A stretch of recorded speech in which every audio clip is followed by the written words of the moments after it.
Max Weber, Economy and Society, a preface, an introduction as summary by Gunther Roth. Preface to the 1978 reissue, read by Kenosis Robert Neal, called Christopher. After several years of being out of print, during which time it rapidly attained the status of bibliophilic rarity, Economy and Society is now for the first time available in this country and abroad as a hardcover and a paperback, thanks to the Corporation of the American Publishers, who have separately published segments of the work in older versions.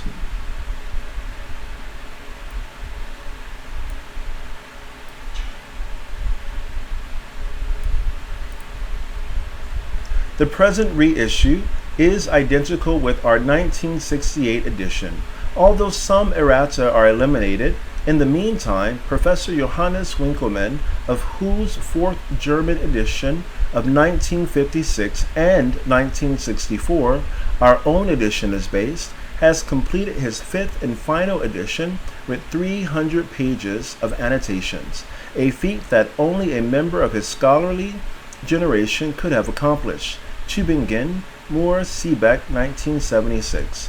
When the English editors prepared their own edition, they cooperated closely with Winkelmann in clarifying many dubious passages in the posthumously published work and in identifying literary and historical references.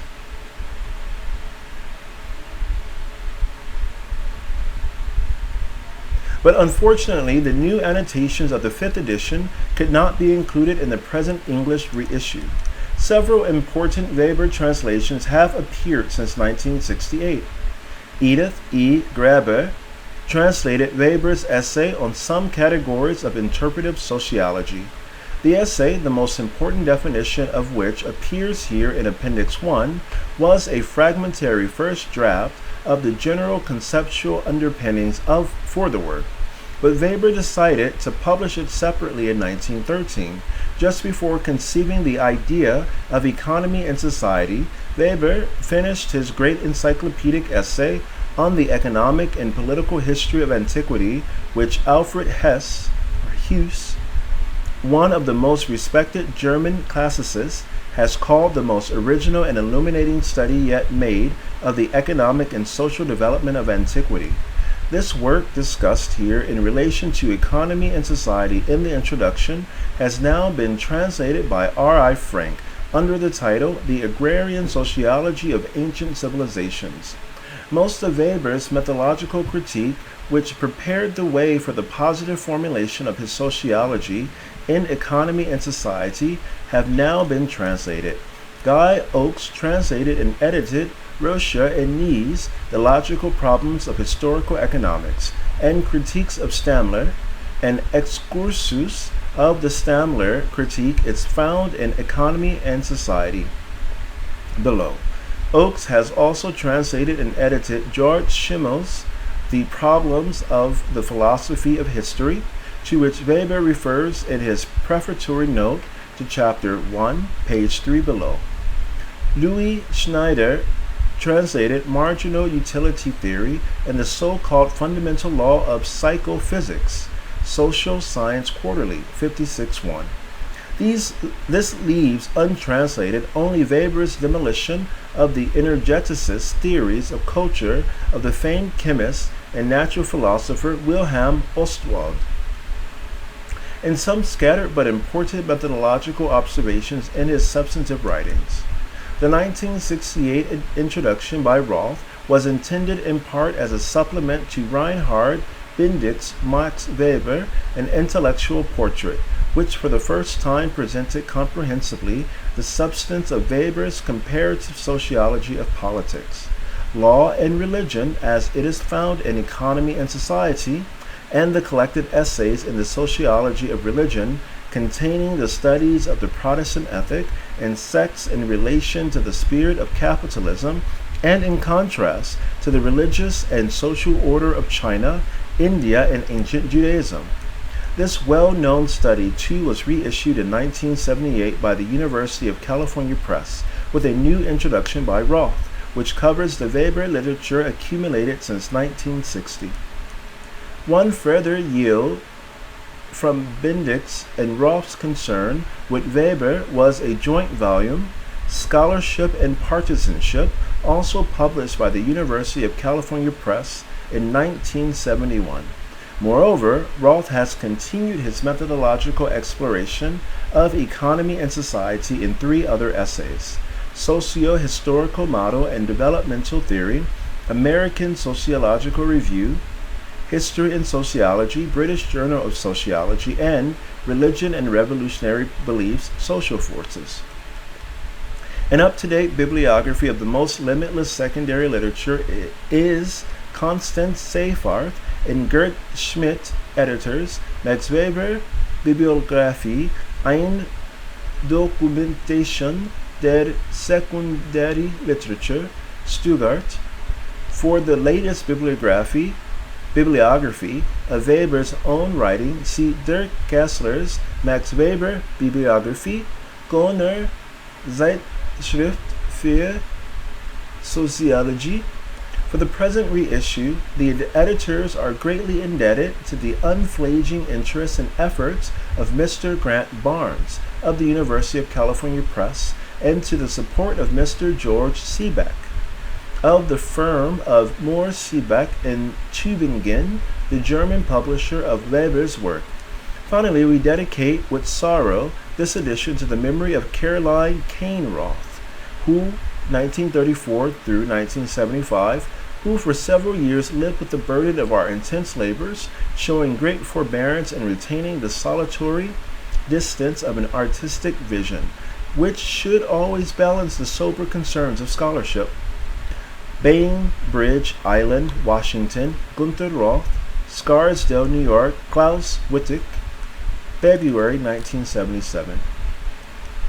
Preface. This is the first complete English edition of Economy and Society. All hitherto unavailable chapters and sections have been translated, and the annotation has been considerably expanded. The appendix contains a brief terminological supplement and one of Weber's major political essays. All previously translated parts used here have been thoroughly revised and many passages have been rewritten. The original translators of these chapters are absolved from all responsibility for the present version of their work. We would like to thank Ephraim Bischoff for going over our revision of his translation of The Sociology of Religion, Part 2, Chapter 6, and for making further suggestions and offering other help. However, he too should not be held responsible for the final version. A number of extant translations were completely replaced in Part 1, Chapter 4, Status, Groups, and Classes, in Part 2, Chapter 3, The Regulation of Sexual Relations in the Household, Chapter 4, The Ukos, Chapter 14, Charisma and its Transformations, Chapter 16, The City. This last book-length chapter was newly translated by Wittig. All other new translations were first done by Roth. Our strategy in translation is explained in the introduction. The following earlier translation of sections of Wirtschaft und Gesellschaft have been used and revised with the permission of the publishers, which is greatly acknowledged. Ephraim Bischoff translation, The Sociology of Religion, now Part 2, Chapter 6. Hans Gerth and C. Wright Mills translation and editors from Max Weber, Essays in Sociology. Ferdinand Golgegod translator, The Household Community and Ethnic Groups in Talcott Parsons et al. Editions, Theories of Society. Talcott Parsons, The Theory of Social and Economic Organizations. Max Reinstein, Max Weber on Law and Economy and Society. Without the dedication and hard labor of the previous translators, the present edition might never have been undertaken. Hans Gerth, who spent a singular amount of time on the translation of Weber's work, deserves special recognition. The broadest contribution to the reception of Weber's thoughts has clearly been made by Talcott Parsons' translation and writings. Our special gratitude goes to Professor Johannes Winkelmann, the German editor of Weber's work and head of the Max Weber Institute at the University of Munich, who gave us access to his text revisions for the forthcoming 5th edition of Wirtschaft und Gesellschaft, and always freely shared his thoughts on textual and other problems. Finally, we want to thank Hans L. Zetterberg, who combined scholarship and entrepreneurship. He held out the challenge, patiently waited for the manuscript, and then saw it through to its publication. We are also grateful to Mr. Robert Palmer for preparing the index, and to Mr. Sidney Solomon of the Free Press for supervising the technical preparation of the work and for designing the volumes. Berlin and New York, 1968, Gunther Roth, Klaus Wittich. Introduction by Gunther Roth. We know of no scientifically ascertainable ideas. We know of no scientifically ascertainable ideals, to be sure, that makes our efforts more arduous than those of the past, since we are expected to create our ideals from within our breast in the very age of subjectivist culture. But we must not and cannot promise a fool's paradise and an easy road to it, neither in thought nor in action. It is the stigma of our human dignity that the peace of our souls cannot be as great as the peace of one who dreams of such a paradise. Weber in 1909. 1. A claim. This work is the sum of Max Weber's scholarly vision of society. It has become a constitutive part of the sociological imagination as it is understood today. Economy and Society was the first strictly empirical comparison of social structure and normative order in world historical depth. In this manner, it transcended the plenitude of systems that remained speculative even as they claimed to establish a science of society. Decades have passed since the manuscript was begun and left unfinished, yet few works in the realm of social science have aged so little. Its impact has been considerable over the years, although in a fragmented and erratic fashion, as the various parts became available only piecemeal to the English reader or remained altogether out of reach. Weber's ideas of social action and sociological typology, on instrumental and substantive rationality, on formal and material justice, on bureaucracy and charisma, on religious beliefs and economic conduct have been gradually assimilated by social scientists by way of accurate reception, imaginative adaptation, and, not too infrequently, inventive misinterpretation. The Renaissance of comparative study in the 1960s has restored some of the original intellectual setting of economy and society. This has given a new pertinency to the work and is one reason for the complete English edition. Another is the hoped-for correction of the uneven influence exerted by the isolated parts. Now the work has a fair chance to be understood as a whole, and its readers have a better opportunity to comprehend it. This will be a test for both. Economy and Society is Weber's only major didactic treatise. It was meant to be merely an introduction, but in its own way it is the most demanding text yet written by a sociologist. The precision of its definitions, the complexity of its typologies, and the wealth of its historical content make the work, as it were, a continuous challenge at several levels of comprehension. For the advanced undergraduate who gropes for sense of society, for the graduate student who must develop his own analytical skills, and for the scholar who must match wits with Weber, Economy and Society is part of the body of knowledge on which Weber drew in his unwitting testament, his speeches on science as a vocation and politics as a vocation. which he delivered shortly after the end of the First World War before a small number of politically bewildered students. By now, thousands of students have read these two rhetorical masterpieces with their poignant synopsis of his philosophical and political outlook, as well as his scholarly animus. Yet the very compactness of the two speeches impedes easy comprehension. Economy and Society elaborates much that is barely visible in them. However, it minimizes the propagation of Weber's own philosophical and political views, since it wants to establish a common ground for empirical investigation on which men of different persuasions can stand. In contrast to some of the methodological polemics, Economy and Society is meant to set a positive example, yet there is more to it than is readily apparent. The work contains a theory of the possibilities and limitations of political democracy in an industrialized and bureaucratized society. The theory that Weber considered not only empirically valid but politically realistic and as against a host of political isms. Romanticist nationalism, agrarianism, corporate statism, syndicalism, anarchism, and the Marxism of the time. Hence, there is in the work an irreducible element of what Weber considered political common sense, but this does not vitiate the relative value neutrality of the conceptual structure.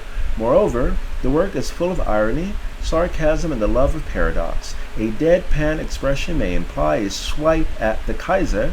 Status-conscious professors are pretentious littérateurs. In literature, ironic formulations and wordplays are hard to render in translation, and it would have been self-defeating pedantry to explain more than a fraction in editorial notes. And finally, with all its seemingly static typologies, the work is a sociologist's world history, his way of reconstructing the paths of major civilizations. 2. Sociological theory, comparative study and historical explanation. Economy and Society builds a sociological scaffolding for raising some of the big questions about the origins and the possible directions of the modern world. Weber set out to find more specific and empirically tenable answers to those questions than had been given previously. He belonged to the small number of concerned men who shared neither the widespread belief in progress, which was about to be shattered by the First World War, nor the new philosophical irrationalism, which had begun to appeal to many younger men. Weber's image of economy and society is so widely shared today among research-oriented students of society that in its most general formulation it no longer appears exceptional unless we remember that it drew the lines against social Darwinism, Marxism, and other isms of the time. Weber rejected the prevalent evolutionary and monocausal theories, whether idealist or materialist, mechanistic or organistic. He fought both the reductionism of social scientists and the surface approach of historians, both the persistent search for hidden deeper causes and the ingrained aversion against historically transcendent concepts. He took it for granted that the economic structure of a group was one of its major, if variable, determinants, and that society was an arena for group conflicts. He did not believe, however, in the law of class struggle, jungle or race. Rather, he saw men struggle most of the time under created laws and within established organizations. Given the incomplete reception of his work, the roles he attributed to force and legitimacy have been overemphasized. In isolation, Economy and Society clearly states that men act as they do because of belief and authority, enforcement by staffs, a calculus of self-interest, and a good dose of habit. However, Weber was not much interested in master key statements on the nature of society and was set against the need for word formulae. Welt formel bedürfnis. Unlike Engels, who saw no grounds for assuming an ultimately determining element in history, Economy and Society demonstrates the rather concrete level on which he wanted to approach sociological theory and historical generalization. After 1903, Weber clarified his methodological position toward the cultural and social sciences in half a dozen essays, but in Economy and Society, he focused on those concepts and typologies that would directly aid the researcher. He developed his sociological theory, his Kategorienlehre, as he sometimes called it, as an open-ended yet logically consistent formulation of fundamental aspects of social action, on one hand, and of historical types of concerted action, general ideal types on the other, the construction of such trans-epochal and transcultural types as, for example, enterprise and ukos, aristocracy, and hierarchy, make sociological theory historically comparative. In this way, sociological theory provides the researcher with the dimensional concepts and empirical types that are prerequisite for the kind of comparative mental experiment and imaginative extrapolation without which causal explanation is impossible in history. Weber's sociological theory then grew out of wide-ranging historical research and was meant to be applied again to history, past and in the making. In addition to theory in this generically historical sense, he employed substantive theories of differing degrees of historical specificity. Theories explaining a relatively homogeneous historical configuration, individual ideal type such as the spirit of capitalism. Theories about relatively heterogeneous but historically interrelated configurations such as the economic theory of the ancient states of the Mediterranean. Theories, rules of experience that amount to a summary of a number of historical constellations without being testable propositions in the strict sense. For example, the observation that foreign conquerors and native priests have formed alliances, or that reform-minded monks and secular rulers have at times cooperated in spite of their irredactable antagonism. The occurrence of the former kind of collaboration as in ancient Judaism and its failure to come about in Hellas due to the battle at Marathon may have far-reaching historical consequences, one reason for the scholar's interest in such historical summaries. Of course, the explanation of any specific historical event also remains theoretical, in that it subsumes many discrete actions and is merely plausible, because unverifiable in the manner of the experimental sciences. Weber was acutely aware of this difficulty, which was exacerbated by the scarcity and unreliability of the sources in most areas of his investigations, ancient and modern. Sociologists live and suffer from their dual task to develop generalizations and to explain particular cases. This is the raison d'être of sociology as well as its inherent tension. It would be incompatible with the spirit of Weber's approach to value the transhistorical, functionalist generalizations of any formal sociological theory more highly than the competent analysis of a major historical phenomenon with the help of a fitting typology. The sociology of economy and society is Clio's handmaiden. The purpose of comparative study is the explanation of a given historical problem. Analogies and parallels, which at the time tended to be used for evolutionary and morphological constructions and spurious causal interpretations.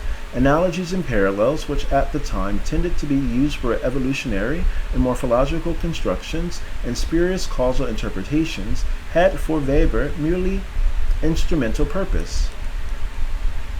Whoever does not see the exclusive task of history in making itself superfluous through the demonstration that everything has happened before and that all or almost all differences are matters of degree and obvious truth, will put the stress on the changes that emerge in spite of all parallels, and will use the similarities only to establish the distinctiveness vis-a-vis each other of the two orbits, in essence, the ancient and the medieval. a genuinely critical comparison of the developmental stages of the ancient polis and the medieval city would be rewarding and fruitful, but only if such a comparison does not chase after analogies and parallels in the manner of the presently fashionable general schemes of development. In other words, it should be concerned with the distinctiveness of each of the two developments that were finally so different. And the purpose of the comparison must be causal explanation of the different. It remains true, of course, that this causal explanation requires as an indispensable preparation the isolation, that means abstraction, of the individual components of the course of events, and for each component the orientation toward rules of experience and the formulation of clear concepts, without which causal attributions is nowhere possible. This should be taken into account especially in the economic field, in which inadequate conceptual precision can produce the most distorted evaluations. Weber had in mind men like Wilhelm Reusche, Ranke's pupil, for whom people are generic biological entities. As Hintz put it quite adequately, Reusche has explicitly stated that for science and development of people Reusche has explicitly stated that for science, the development of peoples is in principle always the same, and in spite of appearances to the contrary, in truth nothing new happens under the sun, but always the old with random and hence scientifically irrelevant admixtures. This obviously is a specifically scientific perspective. Naturwissenschaftlich. Weber's comparative approach was directed against theories of historical sameness as well as theories of universal stages. He opposed in particular the interpretation of antiquity, including ancient capitalism, as a modern phenomenon. This interpretation was advanced by realistic historians reacting against the humanist tradition with its idealization of classic Greek and Rome. Weber equally rejected the contemporary stage theories of rural and urban economic development. He too believed in a general cultural development, but he focused on the dynamics of specific historical phenomena, their development as well as their decline. For their purpose, he employed several comparative devices, which will be illustrated below. The identification of similarities as the first step in causal explanation, the negative comparison, the illustrative analogy, the metaphorical analogy. The ideal type too has a comparative purpose. It was Weber's solution to the old issue of conceptual realism versus nominalism, but in the context of the time it was his primary answer to the scientific notion of law and to the evolutionary stage theories. Weber wrote much more on the logical status of the ideal type than on his comparative strategy. This imbalance is reflected in the literature. A great deal has been written about the ideal type, but very little that is pertinent to the art of comparative study. As historical summaries of varying degrees of specificity, ideal types are compared with slices of historical reality. For the researcher, the issue is not whether the ideal type is less real than other historical concepts. Rather, his task consists in choosing the level of conceptual specificity appropriate for the problem at hand. Weber's ideal types, as the reader can himself see, involve a theory about the dynamics and alternative courses of the phenomena involved. They are not meant to fit an evolutionary scheme, but they do have a developmental dimension. Ideal types are constructed with the help of historical rules of experience, which are used as heuristic propositions. For example, Weber's theory of monarchy includes the observation that monarchs throughout the ages, from ancient Mesopotamia up to Imperial Germany, have been welfare-minded because they needed the support of the lower strata against the higher. However, these higher strata, nobility and priesthood, usually remain important to the maintenance of monarchic power and legitimacy. Hence, the stability of monarchy rests in part on the ruler's ability to balance two groups. It is from such observations, which permit the necessary specification, that the ideal type of patrimonialism emerges. Weber's comparative strategy was directed toward establishing, with the aid of his typologies, the differences between modern and older conditions and the causes of the differences. This involved the exploration of secular phenomena that had dropped out of history, for example, ancient capitalism, but that were culturally important in themselves or useful for identifying modernity. It also involved the search for the causal chains of history. In absence of a reductionist one-factor scheme and of historical one-way streets, the relationship of economy, society, and polity became for Weber a multifaceted set of problems encompassing the interplay of organization and technique of production, social stratification, civil and military administration, and religious and secular ideology. Apart from the issue of the uniqueness of Western civilization, this perspective too led Weber to a comparative interest in workings of civilizations. Such a comparative program of research required broad knowledge and expertise in several fields. The historical content of economy and society rests on a large body of scholarly literature, but also on Weber's previous research. In drawing on historical sources in secondary literature, Weber had an advantage over those historians whose training had been mainly philosophical and philological, partly because he was a trained jurist and economist, partly because he had developed a sociological framework within which he could address precise questions to the secondary literature. An adequate understanding of economy and society should encompass Weber's previous research and writings and perceive the close links. Since Weber rendered no systematic account of his strategy of comparative study or of the intellectual development that led him to the writing of Economy and Society, since Weber rendered no systematic account of his strategy of comparative study or of the intellectual development that led him to the writing of Economy and Society, it appears worthwhile to trace here the methodological and substantive lines of reasoning that converge in the latter work. Since almost all of the earlier writings are untranslated, they will be quoted more extensively than would otherwise be desirable. The legal forms of medieval trading, this is part 3, the legal forms of medieval trading enterprises. Even for a man of Weber's generation, it was rare to gain competence as historian of both antiquity and the Middle Ages, and then to combine this with the study of contemporary concerns, industrialization, bureaucratization, democratization. Weber began his career in legal and economic history as both a Romanist and Germanist. He transcended the ideological antagonism of the two schools that so sharply divided German jurisprudence in the 19th century. Weber wanted, first of all, a good grasp of the varieties of legal and economic arrangements.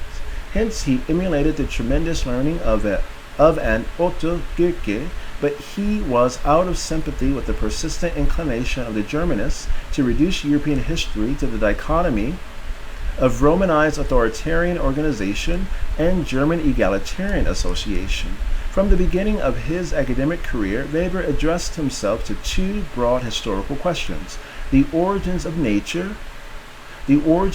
nature of 1. Capitalism in antiquity, the Middle Ages, and modern times; 2. Political domination and social stratification in the three ages. His dissertation of 1889 dealt with legal institutions of medieval capitalism. His habilitation of 1891, that is, the second doctorate required for academic teaching, with the relationship between Roman politics and capitalism.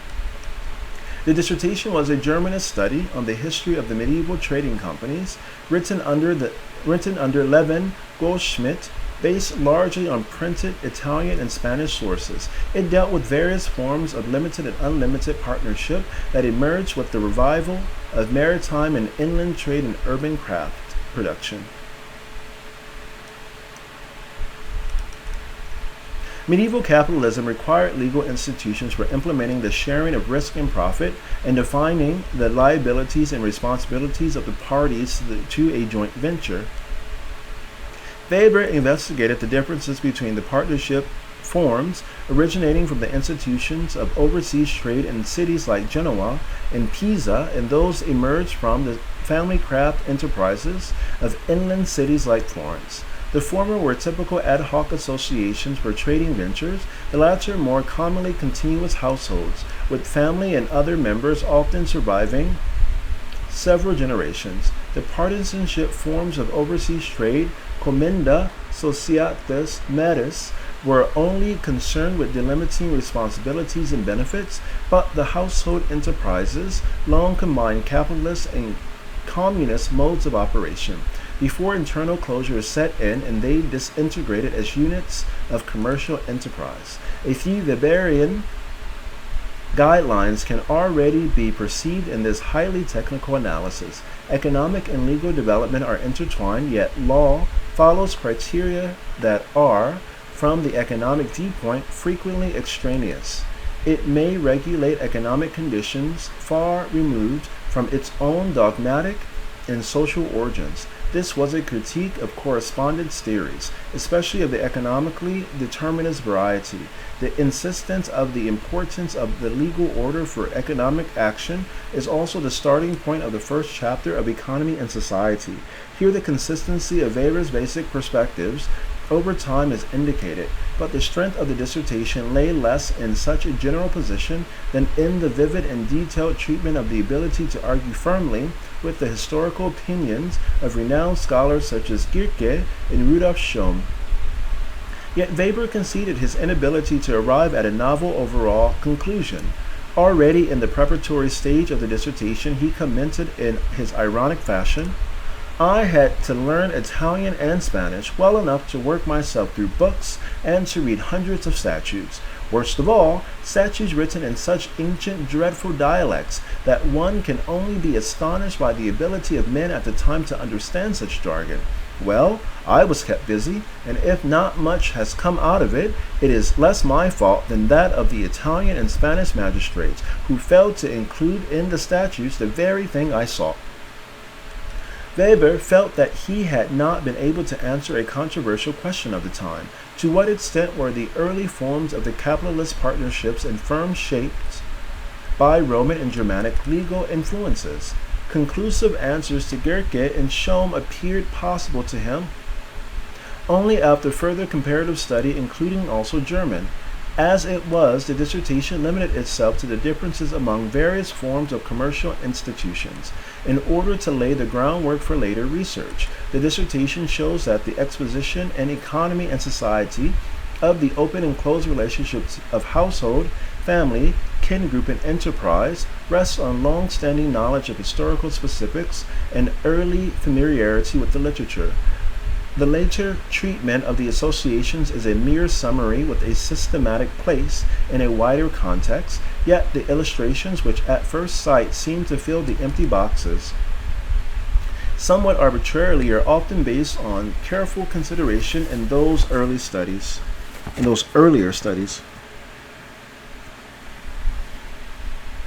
2 years after the dissertation, Weber completed a Romanist habilitation of the Roman agrarian history and its bearing on public and private law, which qualified him to read Roman, Germanic, and commercial law. He became a law professor in Berlin in 1893 and almost immediately took over from the Erling Goldschmidt for economic and political power in ancient Germanic history. Weber wrote his Roman agrarian history with the encouragement of August Mitzen, who was then working on his monumental comparative study, The Settlement and Agrarian Structure of the Western and Eastern Germanic Tribes, Celts, Romans, Finns, and Slavs. For his analysis of property forms and social structure, Mitzen ingeniously used the ancient survey maps of the villages. Weber proceeded from Mitzen's chapter on the Roman land surveys. This undertaking was far more difficult than the study of the medieval trading companies. The findings were bound to be much more hypothetical because of the paucity and ambiguity of the sources. Weber believed that he had shown that Roman agriculture could be analyzed adequately with concepts derived from other Indo-Germanic agrarian structures.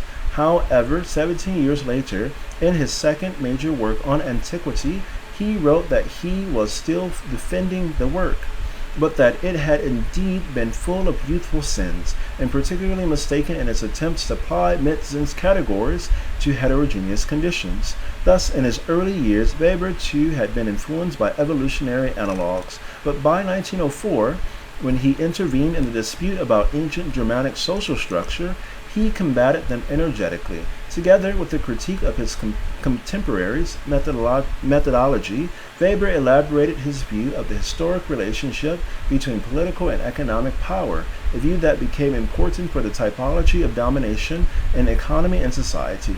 At issue was the origin of manorial domination, for decades a center of scholarly debate. There was a tendency to explain the whole political and economic history of Germany in terms of Grundherrschaft and its variants. The thesis of the predominance of manorial domination as early as the period of Caesar and Tacitus was upheld by George Friedrich Knapp and his school, especially by Werner Rittig. They rejected the older view according to which manorial domination resulted from the transformation of the Frankish levy into a cavalry of feudal vassals. As against the thesis of the Knapp school, Metzen asserted the free status of the Germanic peasantry of late antiquity and pointed to the equal parceling of land in the communes.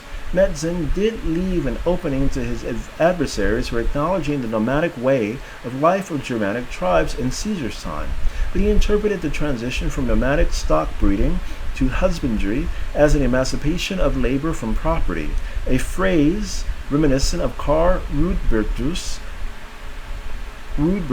views. For Metzen, the Germanic settlement was the creation of the drive for economic independence inherent in the egalitarian spirit of the people. Knapp's school, however, insisted that the free Germanic man of Caesar's day had been a cattle owner who despised agriculture and those who tilled the soil.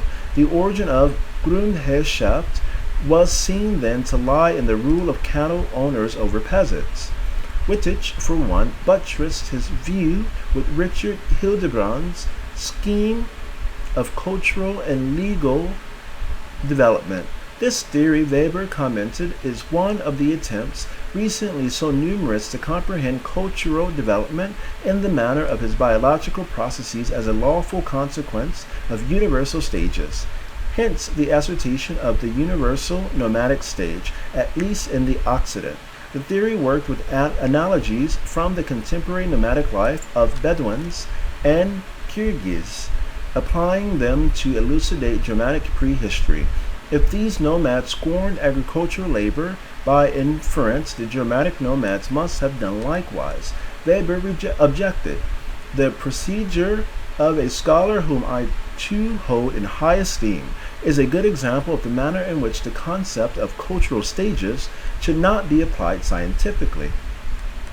Concepts such as nomadic, semi-nomadic, etc. are indispensable for descriptive purposes. For research, the continuous comparison of the developmental stages of peoples and the search for analogies are a heuristic means well suited, if cautiously used, to explain the causes of distinctiveness of such individual development.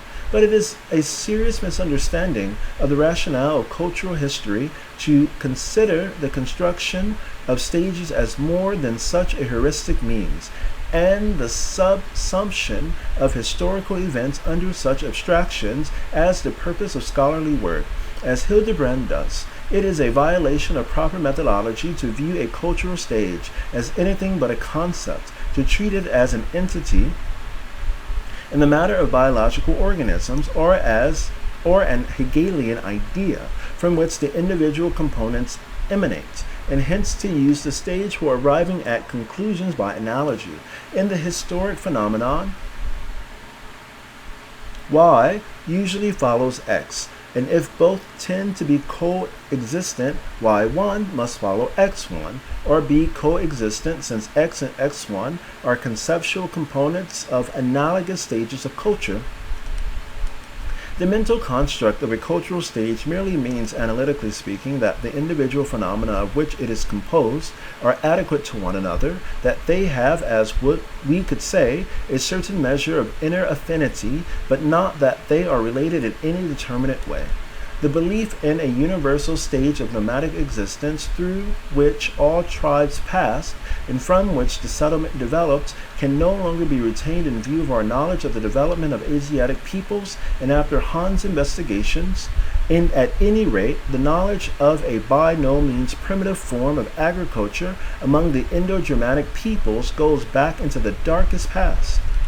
In Weber's view, the Germanic tribes of Caesar's day were not nomadic, nor were the freemen a stratum of landlords, Grundherren, who left most work to slaves and women. Slaves were not a substantial part of the workforce, and the status differentiation between warrior and peasant did not exist at the beginning of recorded history.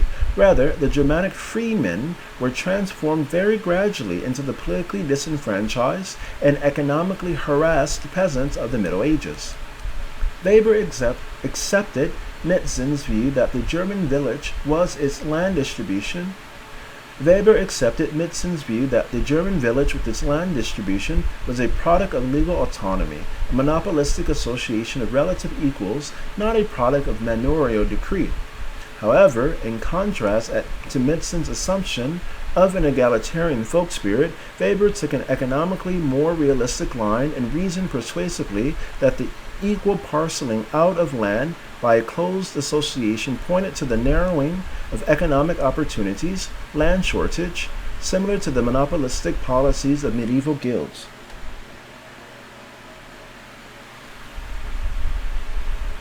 In examining the Roman sources, Weber pointed out that Caesar's report about the Suevi, or Swede, was no proof for a nomadic way of life of the Germanic tribes. The Suevi, Swede, a frontier people,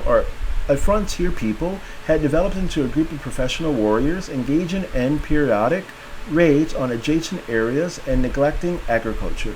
This brought Weber to the phenomenon of warrior communism and his most general point, the historical primacy of political over economic factors.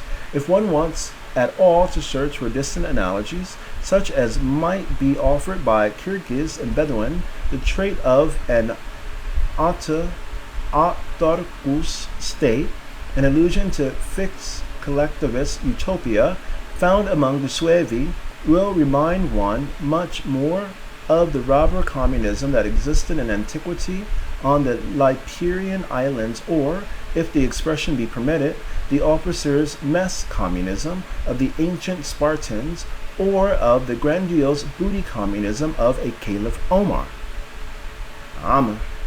In one phrase, these traits are the outcome of warrior communism.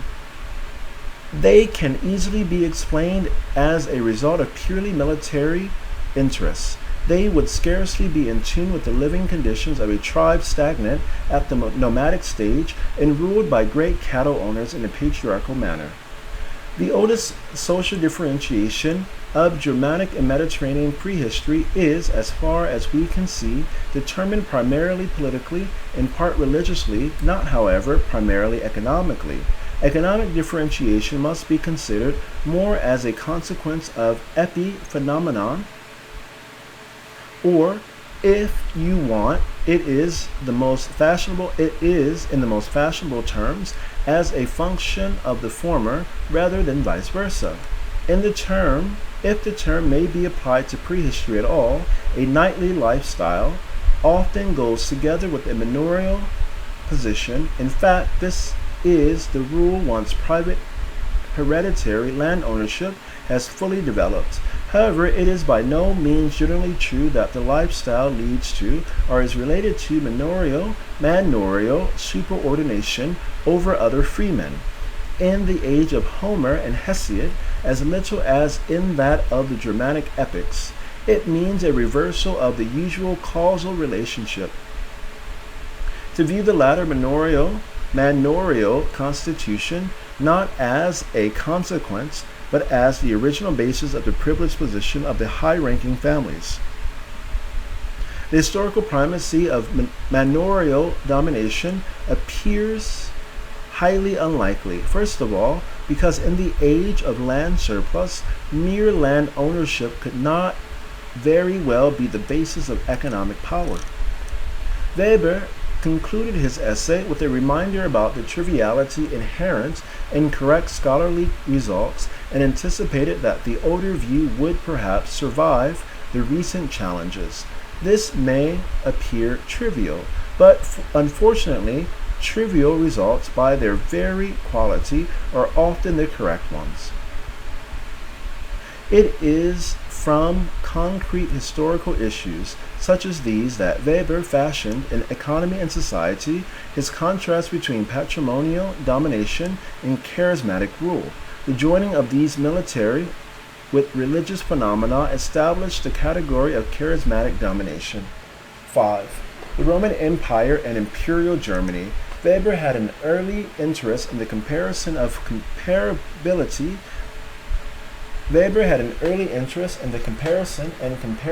of Imperial Germany and Imperial Rome.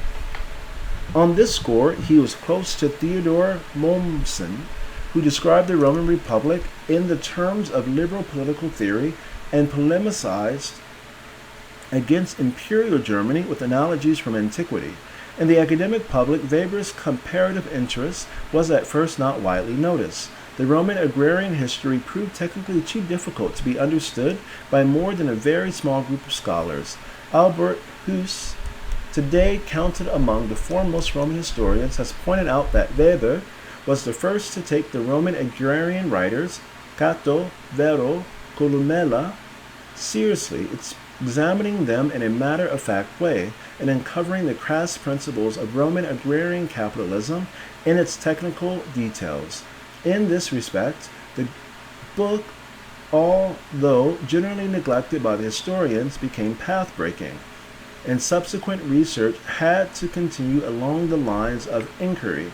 Who else among the historians of the time was capable of handling the legal sources and the technical language of land surveyors, both of which Weber combined in a virtuoso fashion? The book, hard to understand because of its dry and remote subject matter, is an ingenious work.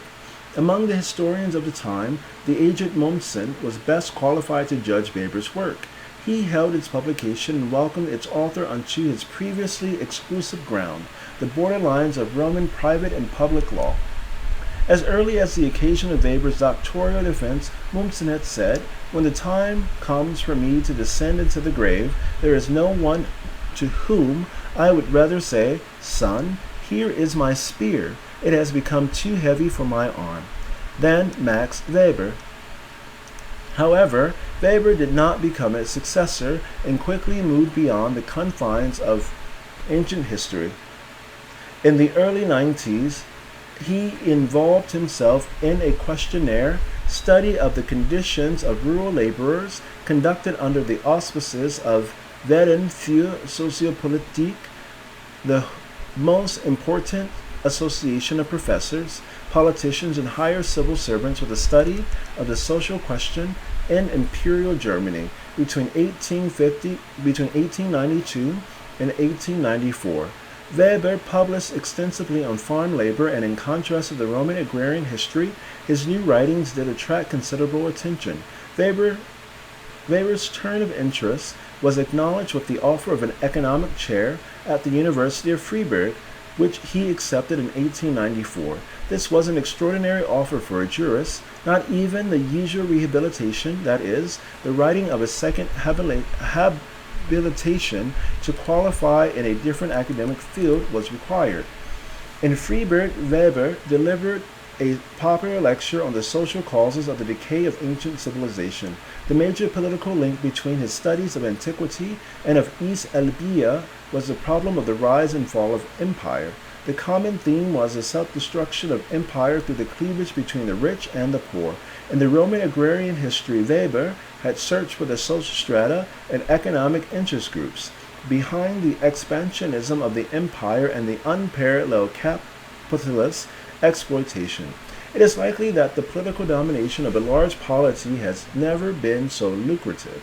The Roman state suffered from a convulsive sickness of its social body.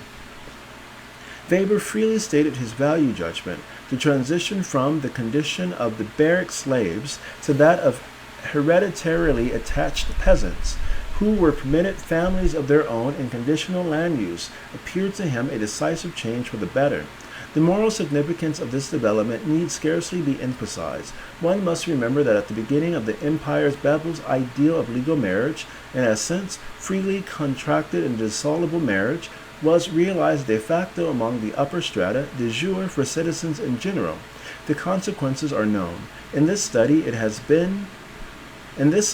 not been possible to show the connection between the influence of the Christian ideal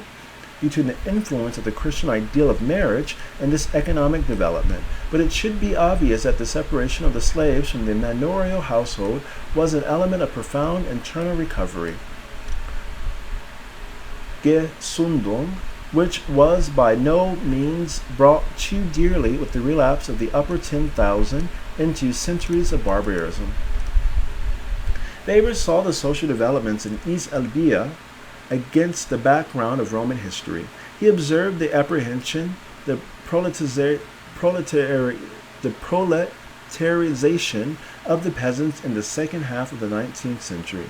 The manorial Wilkes gradually turned into capitalist entrepreneurs. They preferred cheap seasonal labor, little more than barrack slaves, from beyond the Russian frontier to a permanent and land-owning German workforce. Weber foresaw grave dangers in the Juncker labor and tariff policies and rejected their hollow claims to be the military pillars of the empire, even as they undermined it socially and economically.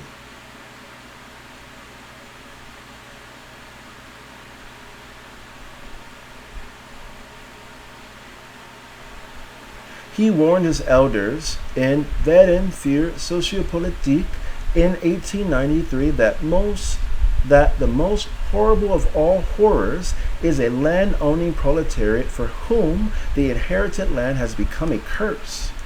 In his 1896 Freiburg address, Weber repeated his judgments and cautioned his classically educated audience against its ready belief that the decline of the Roman Empire could provide lessons for the solution of modern social problems. He even went so far as to label the topic of merely of historical interest, but this was primarily a didactic stricture. He did mean to teach his listeners something about the relative importance of the economic factor and of social changes in the lower strata. An intellectual and political culture should not be viewed in isolation for the economic and social structure, as the humanists had done up to Jakob Burckhardt, and as the classical schools were still doing. Basic shifts in the mode and division of labor, and especially economic and cultural changes within the lower strata, could be historically as significant as changes in the ruling groups and their culture. Imperial Germany faced such shifts with the growth of its industrial and agrarian proletariat, although her specific troubles were largely the opposite of those that had brought down the Roman Empire. Weber presented a simplified version of his explanation for the decline of the Roman Empire, later part of his economic theory of the ancient states. With the specialization of the empire, the flow of new slaves, the chief capital good of ancient capitalism, began to dwindle. Commerce waned. Administering the vast conquered inland areas with the means of a maritime city-state proved increasingly difficult. The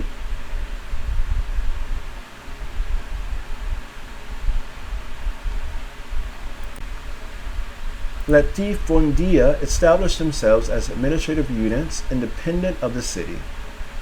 Local troops replaced the standing army that had been largely self-perpetuating, up to one half of the recruits being the sons of soldiers. As economy and culture became rural, cosmopolitanism vanished. Thus the economic development of antiquity, which had started out as a localized subsistence economy, came full circle. However, for Weber, this circularity, Kreislauf, did not involve morphological assumptions in the mode of Oswald Spengler, the disintegration of the empire was a problem of super and substructure.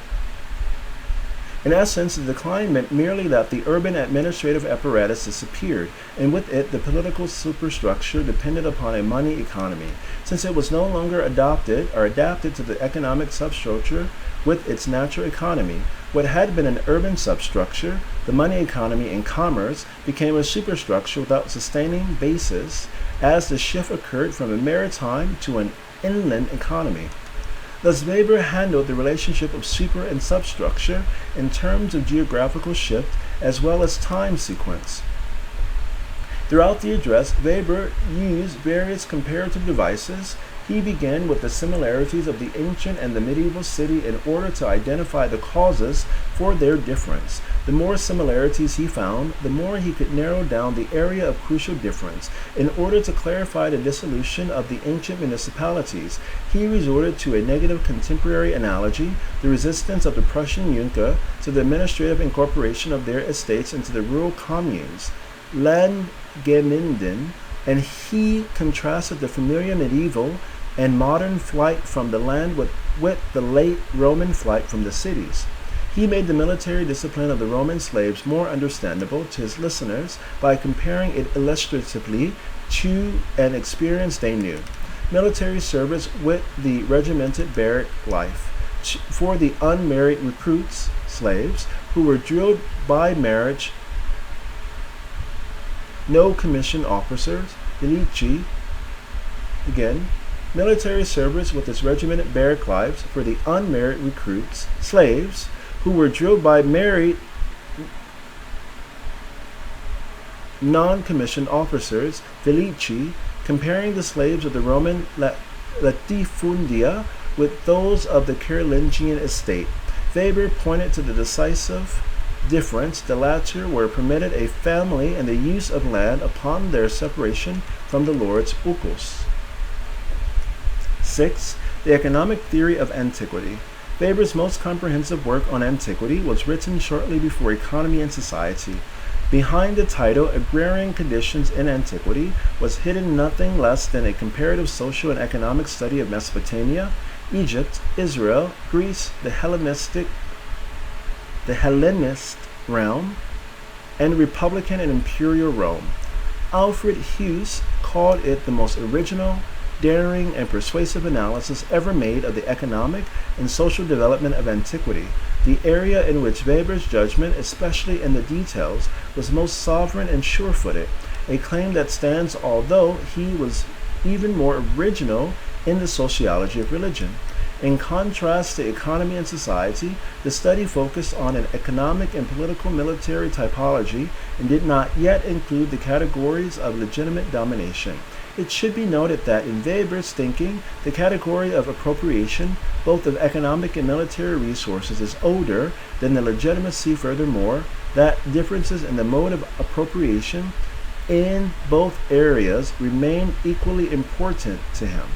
Whether a military constitution rests on the principle of self-equipment or that of provisioning by the warlord who supplies horses, arms, and food, is as fundamental a distinction for social history as is another, whether the means of production are owned by the workers or appropriated by a capitalist entrepreneur. Given this perspective, Weber set himself to the task of relating the ancient economy of the major political structure. Almost incidentally, he further clarified his comparative approach. Two issues stood out. One, if there are no universal evolutionary stages, at any rate, if they cannot be identified historically, what type of topology is suitable for analysis? Two, if the categories of economic history appropriate for medieval and modern conditions are not applicable to antiquity, which conceptual alternatives should be used? As against evolutionary conceptions, Weber advanced a limited developmental scheme that left the actual historical sequences open and put in their stead logical states or conditions, a model building device that became basic for economy and society. This was a static approach only in comparison with evolutionary sequences. Weber argued that ancient social history had no visible starting point, since most historical phenomena appeared to be secondary, militarily determined developments such as treatises, philae, and tribus. Nothing reliable was known about the primeval rural structure. For Weber, even the plausible hypothesis, with the ruling families at least originated as nomadic conquerors, was not generally acceptable since the aristocratic polity developed at the Mediterranean coast and could be proven to have other origins. The starting points were lost in the darkness of prehistory. All that could be historically reconstructed were certain organizational states, which apparently repeated themselves to some extent in all those ancient peoples from the signs of the Euphrates that had at least some urban development. Weber began his analysis with a series of brief comparisons that linked up with his reasoning in the controversy about ancient Germanic social structure. European and ancient agrarian history differed in a crucial category, land appropriation. Comparing the course of early settlement in Europe and Asia, Weber saw the former proceeding from initial nomadic livestock raising to mixed crops and livestock agriculture, the later from nomadic crop raising to intensive agriculture of a gardening type. Hence the development in Europe, but relative absence in Asia, of communal property and grazing grounds. Next, Weber compared ancient and medieval agriculture in the Occident. In both cases, agriculture intensified with the narrowing of economic opportunities. Agricultural preoccupation made the majority of men economically unavailable for military services. Thus arose the professional warriors who exploited the masses. Weber defined feudalism in a manner transcending the medieval case. This enabled him to point to the decisive difference between the ancient and the medieval conditions. Medieval feudalism dispersed the warriors over the countryside as manorial lords, Grundherren. Ancient feudalism was urban. The warriors lived together in the polis. In this development, military technology was partly cause, partly epiphenomenon. Weber emphasized that in antiquity, in contrast to the Middle Ages, both the diffusion of superior military techniques and the spread of commerce occurred by sea, whereas Central and Western Europe became manorial and feudal at a time when trade by land had declined. Feudal development in antiquity led to the creation of the city-state. This centralization had the consequence that citizenship was a much firmer bond than were the ties of personal loyalty typical of decentralized medieval feudalism. At this point, Weber cautioned against not to mistake analogy for identity.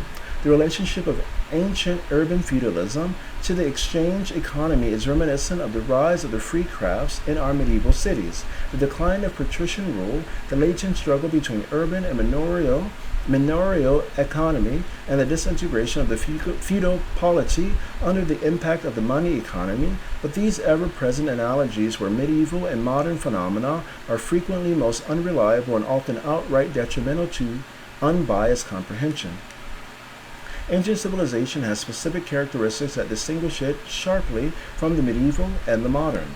Weber listed a series of features. Ancient civilization centered on coasts and the rivers. Trade was widespread and highly profitable, but lacked the volume it had in the late Middle Ages. The great ancient empires were more mercantilist than the modern mercantilist states. Private trade was insufficiently developed to guarantee the politically crucial grain supply of the urban centers, which maintained a consumer proletariat of D-class citizens, not a working class. Slavery was more important than in the Middle Ages. These comparisons led Weber to the issue heatedly debated for many decades, whether the categories of modern and medieval economic history were appropriate for antiquity. In the 1860s, Karl Rodbertus, himself a country squire, had investigated the master's extended household, the ukus, as the dominant unit of ancient economy. He also gave much attention to ancient capitalism. As a scholar of antiquity, the conservative socialist Rodbertus surpassed Marx, who had labeled the agrarian development the secret history of the Romans. Karl Bücher, whose work proceeded from Rodbertus, Marx, Engels, and Schumacher, accepted the ukos as one stage within the influential scheme of economic development, household, urban, and national economy. Bücher, who believed in the lawful course of economic development, Preface 3, was criticized by Edward Meyer, who denied the need for particular economic concepts in the study of antiquity. Weber, in turn, warned of the futility of Meyer's approach. Nothing could be more dangerous than to conceive of ancient conditions as modern. Whoever does it underestimates, as so often happens, the structural differences. Weber recognized the importance of the ukos, but viewed it within the Roman context as a developmental product of the imperial period and as a transition to medieval feudalism. By contrast, the Oriental ukos had existed from the beginning of history, as against Rodbertus, who saw the ukos developing directly out of the self-sufficient household. Weber pointed from the Orient to its origins in the irrigation economy and trade profit. The early military chieftains were also merchants. Weber affirmed that antiquity had a capitalist economy to a degree relevant for cultural history. He opposed the view that there had been no capitalism because a large-scale enterprise with free and differentiated labor was absent. Such an approach focused too narrowly, he thought, on the social problems of modern capitalism. Instead, he insisted on the purely economic concept of capitalism. If the terminology is to have any classificatory value at all, capital must mean privé, acquisitive capital, used for profit in an exchange economy. Erwerb capital. In this sense, the greatest period of antiquity did have capitalism. The ancient polis began with ground rents and tributes collected by the ruler and the patriciate. Its economic prosperity was politically determined. However, the mere rendering of tribute to personal rulers lay outside the realm of capitalism and the exchange economy. In this case, neither the rent-yielding land nor the retainers could be considered capital, since domination had a traditional, not a market basis. It was manorial domination. When the landowners leased land in an exchange economy, ownership became a capitalist rent fund. But the capitalist enterprise proper came into existence only when both land and slaves became transferable on the market. The classic cities did not have large-scale private enterprise for any length of time. There was no qualitative division of labor. Instead of machinery, debt serfs and purchased slaves were used. The crabs played a secondary role, and the guilds remained unimportant. Much of the ancient economy then was of a mixed economy, partially manorial, partly capitalist. Weber considered the political and administrative structure of the ancient states decisive for the fate of capitalism. The state administration, especially public finance, constituted the biggest enterprise. Only in the city-state, which lacked the bureaucratic apparatus for the administration of its territories, could public finances act as a pacemaker for private capital formation. Because the polity was for its financing dependent upon the private tax farmer. Weber pointed to a major difference between monarchic and republican states. Ancient capitalism culminated in the Roman Republic, where the public lands became the object of the crassest form of private exploitation. The monarchies constricted capitalism. In the interest of dynastic continuity, they were concerned with the subjects' loyalty. In the city republic, the primary goal was capitalist exploitation. In the monarchy, it was political stability. In republics, tax farming is always at the ready to turn the state into an enterprise of the state creditors and tax farmers, in the manner of medieval Genoa. Whereas the city-state allowed private capital accumulation of a higher, unstable kind. The bureaucratic order of the monarchic state economy gradually destroyed the opportunities for private gain. The monarchic order, so beneficial for the masses of the subjects, was the death of capitalist development of everything dependent on it. 7. A political typology of antiquities. Beyond the contrast between republics and monarchies, well known for ancient political theory, Weber elaborated a developmental scheme with an open historical direction. Apart from its classificatory uses, he hoped that it would remind the reader of the very different stages of development at which the polities entered the light of history, depending on the accidental availability of the sources. In contrast to Greece, Mesopotamia, and Egypt had some kind of urban culture many centuries before the first records were made.